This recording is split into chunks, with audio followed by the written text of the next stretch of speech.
Assalamualaikum warahmatullahi wabarakatuh. Bismillah, alhamdulillah, syukurillah, ala ni'amil, la hawla wa la quwwata illa billahil aliyyil azim. Allahumma sholli wa sallim barik ala sayyidina wa maulana Muhammad wa ala ali sayyidina Muhammad. Sahabat Kecamatan Taman, Kabupaten Padang, rahimakumullah. Kali ini kita akan membahas tentang mahram nikah, yaitu perempuan yang haram dinikahi. Ini sebalikannya ya, berlaku bagi perempuan juga berlaku bagi laki-laki, atau orang-orang yang haram dinikahi, atau orang-orang yang dilarang dinikahi, atau larangan pernikahan. Yang pertama adalah dasar dari mahram nikah ini sebagaimana ayat hurrimat 'alaikum ummahatukum wa banatukum wa akhwatukum wa ammatukum wa khalatukum wa banatul akhi wa banatul ukhti wa ummahatukum allati arda'nakum wa akhwatukum minar ridha'ah wa ummahatu nisaikum wa raba'ibukum allati fi hujurikum min nisaikum allati dakhaltum bihinna fa illam takunu dakhaltum bihinna fala junaha 'alaikum wa halailu abnaikum alladhina min aslabikum wa an tajma'u bainal ukhtayn illa ma qad salaf innallaha kana ghafurur rahima. Jadi haramkan bagi kamu mengawini ibu-ibu kamu, anak-anak kamu yang perempuan, saudara-saudaramu yang perempuan, saudara-saudara bapakmu yang perempuan, saudara-saudara ibumu yang perempuan, anak-anak perempuan dari saudara-saudaramu yang laki-laki, anak-anak perempuan dari saudara-saudaramu yang perempuan, ibu-ibumu yang menyusuimu, saudara perempuan sepersusuan, ibu-ibu istrimu atau mertua, anak-anak istrimu yang dalam pemeliharaanmu dari istri yang telah kamu campuri. Tapi jika kamu belum campur dengan istrimu itu dan sudah kamu ceraikan, maka tidak berdosa kamu mengawininya. Dan diharamkan bagimu istri-istri anak kandungmu menantu dan mengimpun dalam dengan dua perempuan yang bersaudara kecuali yang telah terjadi pada masa lampau. Sesungguhnya Allah Maha Pengampun lagi Maha Penyayang. Ini adalah salah satu dasar dari mahram nikah. Ada lagi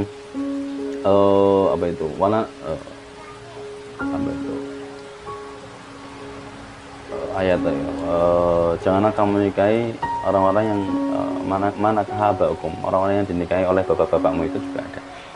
Ini adalah dasar-dasar terkait dengan mahram nikah. Siapa mahram nikah? Yang pertama adalah macam-macam mahram nikah.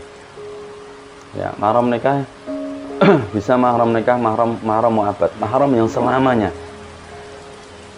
bukan dengan syarat-syarat tertentu atau ketika syarat tersebut hilang menjadi tidak mahram. Tidak, mahram mu'abbad itu adalah mahram yang selama-lamanya, selama-lamanya orang itu adalah mahram bagi kita. Kemudian yang kedua, ini ada keterangannya. Mahram mu'abbad adalah mahram perempuan yang haram dinikahi selamanya. Mahram mu'abbad disebutkan tiga, yaitu karena hubungan nasab, hubungan perbesanan, hubungan musyawarah, hubungan persusuan atau rodoah. Itu adalah mahram mu'abbad. Ada tiga sebab, nanti kita jelaskan satu persatu. Kemudian yang kedua adalah mahram muaqqad, mahram yang terbatasi dengan waktu atau dengan syarat. Ketika waktu tersebut atau syarat tersebut sudah hilang, maka kemahraman tersebut pun juga hilang. Mahram muaqqad adalah mahram dalam waktu sementara dikarenakan sebab tertentu.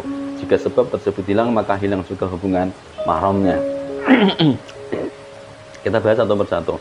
Yang pertama adalah mahram mu'abbad. Ya.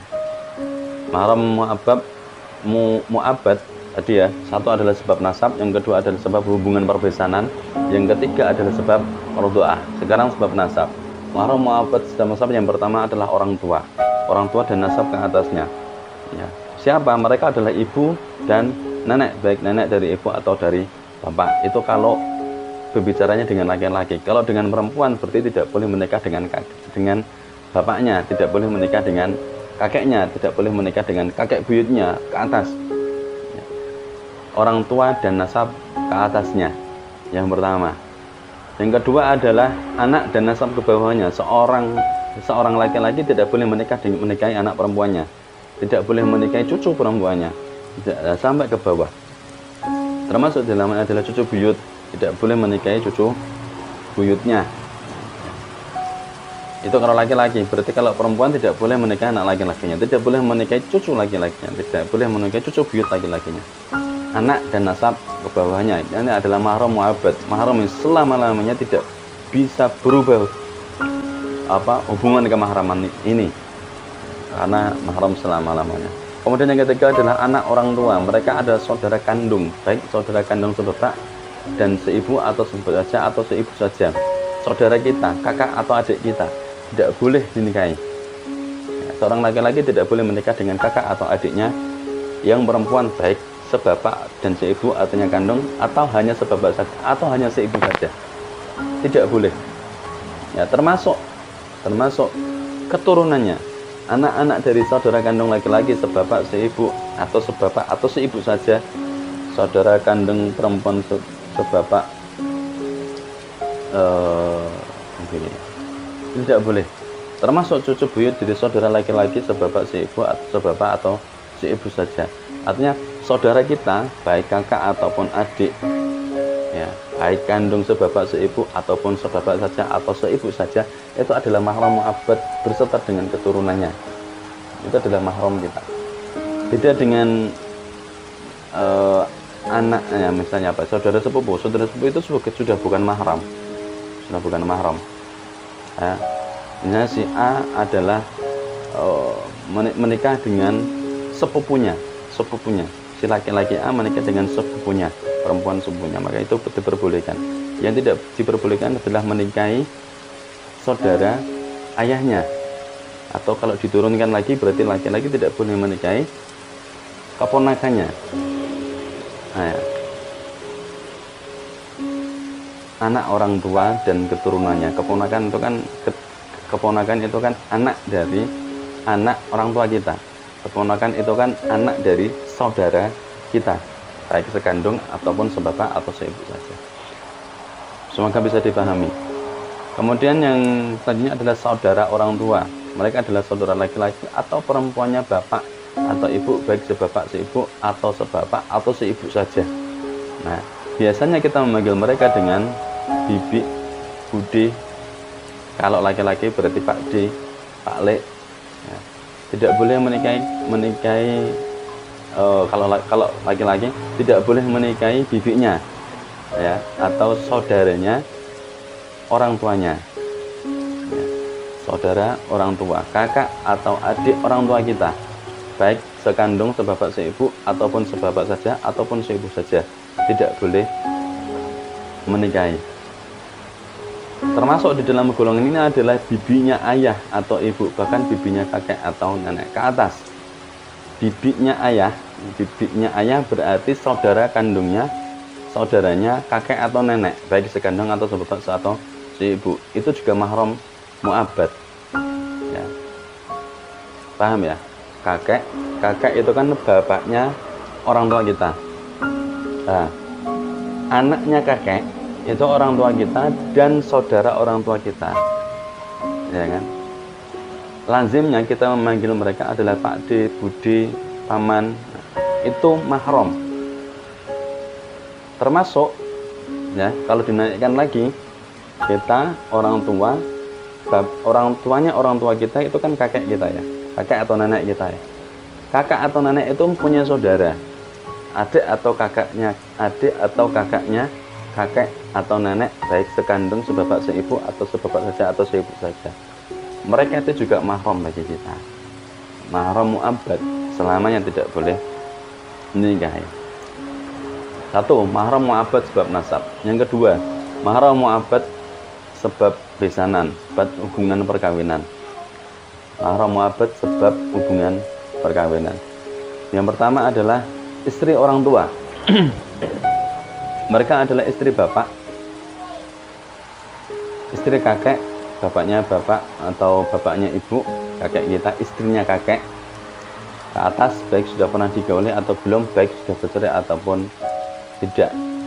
Istrinya bapak, istrinya kakek, kalau laki-laki. Kalau perempuan berarti suaminya ibu, suaminya nenek ke atas, itu adalah mahram mu'abbad, tidak boleh dinikahi. Kalau dulu itu ada warisan, zaman dulu, zaman jahiliyah, ada warisan. Yang diwariskan itu adalah istri, tidak hanya harta.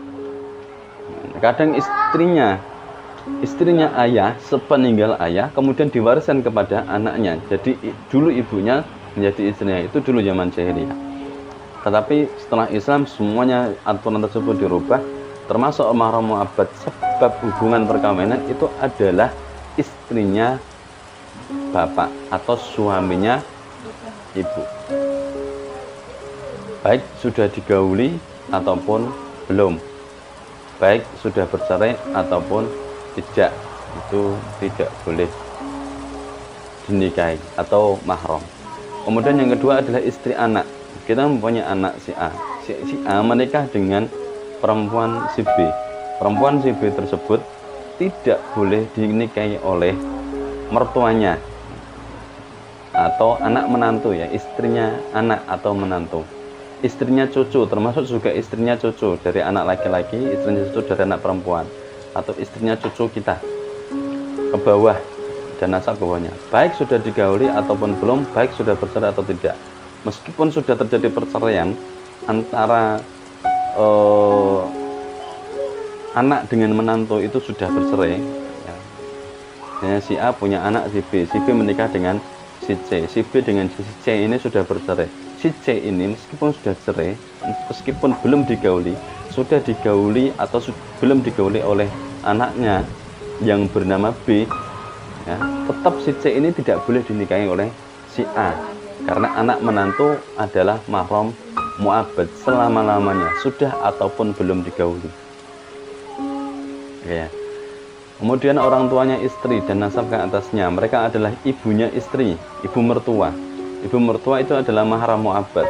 Sekali terjadi pernikahan antara si A dengan si B, saat itu pun juga terjadi keharaman nikah dengan para orang tuanya, dengan para mertuanya. Neneknya istri, termasuk juga neneknya istri, nenek dari bapaknya istri ataupun ibunya istri dan nasab ke atasnya. Jadi hubungan pernikahan ini tidak hanya menyebabkan keharaman nikah dengan mertua saja, tetapi juga dengan nenek mertua, neneknya istri, bukan neneknya mertua, ya, tapi neneknya istri. Biasanya apa, ya, nenek mertua dan nasab ke atasnya. Itu mahramnya adalah mahram mu'abbad. Hubungan mahram mu'abbad yang ini tidak mempersyaratkan si istri sudah digauli atau belum. Meskipun belum digauli sekalipun, sekali sudah terjadi pernikahan, maka haram menikah dengan mertuanya, ya. Maka ibunya istri atau ibu mertua, neneknya istri dan nasab ke atasnya menjadi haram bagi laki-laki tersebut untuk selama-lamanya. Mahramnya adalah mahram mu'abbad. Kemudian keturunan istri dan nasab ke bawahnya, mereka adalah anak-anak istri atau anak tiri, anak bawaan dari istri. Misalnya menikah dengan seorang istri yang sudah punya anak, seorang laki-laki tidak boleh menikahi anak-anaknya istri mereka atau anak tiri mereka. Anak tiri bukan anak angkat, ya, anak tiri. Anak tiri itu adalah anak bawaan dari pasangannya, suami atau istrinya. Misalnya menikah, suaminya sudah mempunyai anak, duda misalnya, duda sudah punya anak, menikah, jadi anaknya suaminya ini adalah anak tiri dari istri yang baru. Atau sebaliknya, seorang laki-laki menikah dengan seorang janda yang sudah mempunyai anak, jadi anaknya istri ini adalah anak tiri bagi suaminya. Itu tidak boleh dinikahi oleh bapak tirinya. Seorang laki-laki tidak boleh menikah dengan anak-anak, tidak boleh menikahi anak-anak istri mereka atau anak tiri. Jika istri tersebut sudah digauli, maka anak-anak atau keturunan istri tersebut menjadi mahram mu'abbad atau mahram selamanya jika terjadi perceraian atau kematian. Nah, kalau kalau istri tersebut sudah digauli, sudah terjadi percampuran atau sudah berhubungan suami istri, maka otomatis anak yang dibawa oleh si istri atau anak tirinya tersebut menjadi mahram selama-lamanya. Tetapi kalau terjadi perceraian, si A menikah dengan si B, ya, si B punya anak si C. Nah, selama pernikahan antara si A dengan si B ini belum pernah terjadi percampuran, belum pernah terjadi hubungan suami istri. Sebelum terjadi hubungan suami istri atau hubungan wat'i, ini sudah bercerai atau si suami atau istri sudah meninggal, maka anak tiri ini tidak menjadi mahram mu'abbad. Karena apa? Karena selama pernikahan belum pernah terjadi hubungan suami istri. Kalau sudah terjadi hubungan suami istri, anak tirinya menjadi mahram mu'abbad. Tapi kalau belum terjadi hubungan suami istri, kalau sudah bercerai atau salah satu meninggal, maka anak tirinya tidak menjadi mahram mu'abbad. Tidak diharamkan dinikahi oleh mantan suami atau mantan istrinya kalau yang membawa anak adalah si suami. Semoga bisa dipahami. Kemudian sebab yang ketiga adalah sebab rodoah atau susuan, ya. Sebab ini perempuan yang haram dinikahi selamanya sebab hubungan susuan atau rodoah adalah sebagaimana perempuan yang haram dinikahi selamanya sebab nasab atau sebab perbesanan. Jadi haram sebab rodoah, haram mu'abbad sebab rodoah ini sebagaimana haram mu'abbad sebab nasab dan sebab perbesanan atau hubungan musyawarah. Kemudian yang kedua adalah mahram mu'aqqad. Tidak ada mahram mu'abbad selama-lamanya, tidak ada syarat, tidak ada ketentuan, tidak ada batas waktu. Selamanya sekali menjadi mahram mu'abbad, sekali menjadi mahram, sekali menjadi orang yang haram dinikahi, maka selama-lamanya menjadi haram dinikahi. Nah, sekarang kita membahas tentang mahram mu'aqqad. Mahram yang terbatas waktu karena sebab tertentu. Ya. Ini ada penjelasannya. Mahram mu'aqqad adalah mahram dalam waktu sementara dikarenakan sebab tertentu. Jika sebab tersebut hilang, maka hilang juga hubungan mahramnya. Mahram karena sebab. Kalau sebab itu hilang, maka hubungan mahramnya pun juga hilang. Yang pertama adalah perempuan yang talak 3 atau talak bain kubro. Ya. Seorang laki-laki yang mentalak istrinya dengan talak bain kubro atau talak 3, maka otomatis wanita tersebut menjadi haram untuk dinikahi oleh mantan suaminya. Ya. Jadi kalau masih talak 1, masih talak 2, sebelum talak 3, ya, masih bisa kembali atau rujuk dengan mantan suaminya atau mantan istrinya. Tapi kalau sudah talak 3, talak bain kubro, maka si mantan suami dengan mantan itu tidak boleh kembali lagi menjadi mahram. Ya. Dengan syarat adanya muhalil. Muhalil itu apa? Ketika setelah bercerai antara si A dengan si B, si laki-laki A dengan si laki-laki B menikah, kemudian bercerai, perceraiannya ini adalah talak 3 atau talak bain kubro, maka haram ini untuk kembali menikah lagi, kecuali adanya muhalil.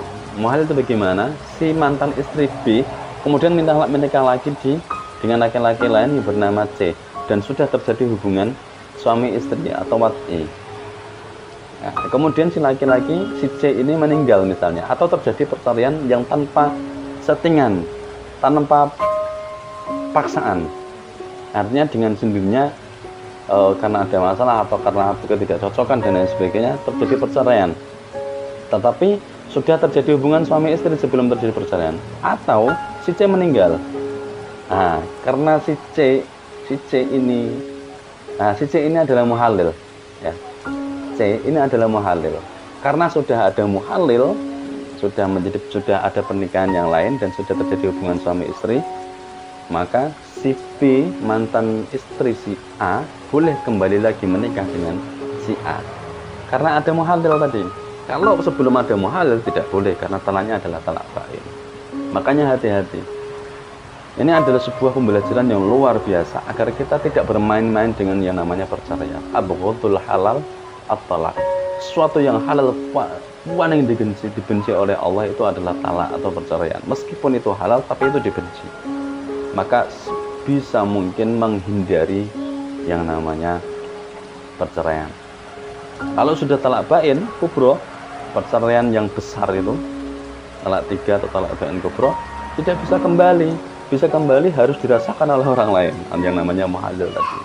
Itu pun tidak boleh adanya settingan. Sudah kamu nikahi istri saya dulu, nanti silahkan dicampurin, tidak apa-apa, wes nikah 3 bulan saja atau 2 bulan saja nanti diceraikan. Biar saya bisa, tidak boleh seperti itu. Disyaratkan tidak ada settingan apalagi paksaan, ya, mengalir begitu saja. Kemudian yang kedua adalah perempuan yang masih memiliki ikatan perkawinan dengan laki-laki lain. Selama perempuan tersebut masih mempunyai ikatan pernikahan dengan laki-laki lain, selama itu juga perempuan tersebut tidak boleh dinikahi oleh laki-laki lain. Si A menikah dengan perempuan si B, selama masih dalam ikatan pernikahan, si B tidak boleh dinikahi oleh laki-laki yang lain karena masih terikat dalam pernikahan yang sah dengan orang lain, si A tadi. Atau yang kedua adalah perempuan yang masih dalam masa iddah dari perkawinan yang lalu. Ada si A dengan si B menikah, kemudian terjadi perceraian. Setelah perceraian si B ini kan ada masa iddah, tergantung masa iddahnya, masa iddah hamil atau masa iddah karena meninggal atau sebaiknya itu. Selama masa iddah, perempuan ini menjadi mahram bagi siapa saja laki-laki, karena masih masa iddah, tidak boleh dinikahi oleh laki-laki manapun kecuali rujuk dengan suaminya. Ya. Ketika masa iddah selesai, maka kemahraman tadi menjadi hilang, sehingga dia boleh dinikahi oleh laki-laki lain. Ya, perempuan yang masih menjadi istri sah laki-laki lain atau perempuan yang masih dalam masa iddah dari perkawinannya yang lalu. Itu mahram yang terbatas dengan waktu karena sebab. Sebabnya yang pertama apa? Ya sebabnya talak 3 tadi. Ya. Untuk menghilangkan sebabnya harus ada muhalil. Setelah ada muhalil, berarti sebab tersebut hilang, boleh menikah. Kemudian perempuan yang masih ikatan dengan perkawinan, sebabnya ikatan perkawinan. Ketika ikatan perkawinan itu sudah putus atau masa iddah dan masa iddahnya sudah selesai, maka boleh dinikahi. Kemudian selanjutnya adalah saudara ipar atau adik atau kakak ipar. Ya. Tidak diperbolehkan menikahi seorang perempuan sekaligus menikahi saudaranya dalam waktu bersamaan. Artinya ada seorang laki-laki menikahi seorang perempuan yang bernama A. Seorang perempuan yang bernama A ini mempunyai saudara perempuan, entah itu kakak atau adik yang bernama B. Kalau laki-laki sudah menikah dengan perempuan yang bernama A, maka laki-laki ini juga tidak boleh memadu istrinya yang A ini dengan saudara perempuannya si A. Karena apa? Itu adalah saudara ipar. Jadi tidak boleh menikahi seorang perempuan sekaligus menikahi saudara perempuannya istrinya tersebut dalam waktu bersamaan, tidak boleh. Nah, bisa menjadi boleh kalau saudara istri, kebolehan menikahi saudara istri atau saudara ipar laki-laki, ya, saudara iparnya, saudara istrinya berarti kan saudara ipar si laki-laki ya. Jika terjadi perceraian antara suami dan istri tersebut dan atau istrinya meninggal, ya, saudara ipar ya, itu mahram selama masih ada ikatan pernikahan dengan saudara ipar atau istrinya. Si A menikah dengan si B mempunyai saudara C misalnya. Ya, selama masih terjadi pernikahan antara A dan B, maka si A dengan si C ini adalah mahram. Mahramnya adalah mahram akad. Mahram yang terbatasi dengan waktu karena sebab. Sebabnya apa? Karena saudara antara si B dengan si C. Ketika si A dengan si B ini terjadi perceraian atau si B ini meninggal, baru boleh si A menikahi si C karena sebab dari mahramnya hilang. Paham ya? Kemudian perempuan yang kelima, ya, fankihu ma tabalakum minan nisa'i mathna wa thulatha wa ruba'. Batas kebolehan menikah sesuai dengan syariat itu hanya 4, menikahi atau berpoligami atau menikahi perempuan yang lebih dari 1 dalam 1 ikatan pernikahan itu hanya 4. Tidak boleh yang kelima. Kalau seorang laki-laki sudah mempunyai istri 4, ya tidak boleh nambah yang kelima, keangan boros teman. Boleh menikahi istri ini dengan syarat salah satu dari 4 ini harus hilang dulu, ya, cerai atau meninggal. Berarti tinggal 3 baru boleh 1 perempuan lagi masuk, jadi jumlahnya 4. Maksimal 4, tidak boleh lebih dari 4, ya. Mathna wa thulatha wa ruba', 2 atau 3 atau 4, ya. Jika tidak bisa berlaku adil, maka cukup 1. Ada yang menafsiri kalau ayat itu ekstrim itu. Jadi mathna wa thulatha wa ruba', 2 tambah 3 tambah 4. Wa itu kan artinya dan ya. Arti masna 2, wasolasa dan 3, 2 tambah 3 5, waruba dan 4, 2 tambah 3 5, 5 tambah 4 9. Istrinya 9. Dasarnya mana? Ayat itu sama. Padahal wawu bisa bermakna au, bisa bermakna dan, bisa bermakna atau. Kenapa kesepakatan ulama milih yang au? Karena hadis dulu ada sahabat Rasulullah SAW istrinya banyak berapa dari Eropa, kemudian suruh menceraikan semua, tinggalkan yang 4. Artinya sisakan yang 4, maksimal 4. Berdasarkan hadis itu maka ayat ini ditafsiri maksimal istri adalah 4. Jadi wa yang ada di wasola sama ruba itu bermakna au, atau 2 atau 3 atau 4. Itu pun kalau bisa berlaku adil. Kalau takut tidak bisa berlaku adil maka cukup 1. Perempuan yang tidak beragama Islam itu juga mahram mu'aqqad. Ketika nanti dia sudah masuk Islam maka kemahraman itu hilang. Kemudian seorang pria dilarang madu istrinya. Ini tambahan bagi tadi ya, saudara ipar atau adik ipar. Tadi yang dimaksud saudara ipar jelas, tapi ada lagi ternyata seorang pria dilarang memadu istrinya dengan seorang wanita yang punya hubungan pertalian nasab atau sesusuan dengan istrinya. Ya, siapa saja? 1, saudara kandung, seayah atau seibu atau keturunannya. Jadi seorang suami tidak boleh menikahi saudara kandung istrinya, baik saudara itu sebapak dan seibu atau saudara kandung, atau sebapak saja atau seibu saja. Tidak boleh. Begitu juga seorang istri, apalagi di sini jelas tidak boleh ya, karena istri kan tidak boleh poligami dalam satu ikatan perkawinan. Yang kedua, tidak boleh memadu istrinya dengan wanita. Tidak boleh memadu seorang wanita dengan bibinya atau keponakannya. Tidak boleh menikahi perempuan si B, istrinya misalnya, istrinya B yang bernama B, tidak boleh sekaligus berpoligami atau memadu dengan bibinya istri atau keponakannya istri. Tidak boleh. Ini adalah mahram mu'aqqad. Larangan tersebut tetap berlaku meskipun istri-istrinya telah ditalak raj'i tetapi masih dalam masa iddah. Ini adalah mahram mu'aqqad.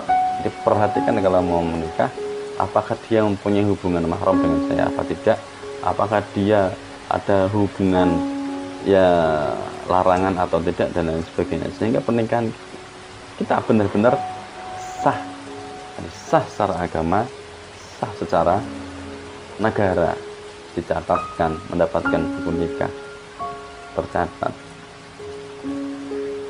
Oke, itu yang dapat kami sampaikan. Persiapkan pernikahan kita sebaik mungkin sehingga pernikahan yang diharapkan hanya yang harapan besarnya adalah sekali seumur hidup, menjadi pernikahan yang benar-benar berkah, sakinah, mawaddah, warahmah, memberikan ketenangan, memberikan kebahagiaan, memberikan keberkahan dalam kehidupan kita, bahkan kehidupan setelah nanti. Amin Allahumma amin. Akhirul kalam, Allahumma fiqna. Assalamualaikum warahmatullahi wabarakatuh.